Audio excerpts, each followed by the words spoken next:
সাম্প্রতিক সময়ে বিশ্ব ক্রিকেটে আলাদা করে নজর কেড়েছে বাংলাদেশের pace bowling unit. Taskin, Mustafiz, Nahid রানাদের পাশাপাশি হাসান মাহমুদ, এবাদত, শরীফুল কিংবা তানজিম সাকিবদের সমন্বয়ে পেসারদের তালিকাটা বেশ লম্বা। তবে সম্ভাবনাময়ী এই বিভাগকে বারবার হানা দেয় ইনজুরি। তাতে শঙ্কা জাগে ক্রিকেটারদের ভবিষ্যৎ নিয়েও।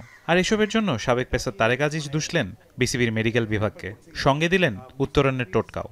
আমাদের এই মেডিকেল যে ডিপার্টমেন্টটা সেটা অনেক বেশি আনারি, যে ইন্টারন্যাশনাল এরিয়াতে আপনাকে সাস্টেন করতে গেলে যে ধরনের আমি বলবো যে ঘুরে ফিরে বলতে আসলে ইকোসিস্টেম দিয়ে আপনাকে বেড়ে ওঠা দরকার, সেই জায়গাটায় আমাদের একটা বড় গ্যাপ রয়ে গেছে। যে জায়গাটাতে আমরা বারবার অনেক বেশি ট্যালেন্টগুলোকে হারিয়েছি, বিকজ তার আইডেন্টিফিকেশনের যে জায়গাগুলো থাকে আসলে প্লেয়ারটা কেন ইনজুরিতে পড়ছে এবং কোন প্রক্রিয়াতে আসলে রিকভারি করে ফেরত নিয়ে আসার যে জায়গাগুলো, সেই জায়গাগুলো আরও বেশি মনোযোগী হওয়া দরকার এবং প্লেয়ারগুলোর প্রতি অনেক বেশি যত্নশীল হওয়া দরকার।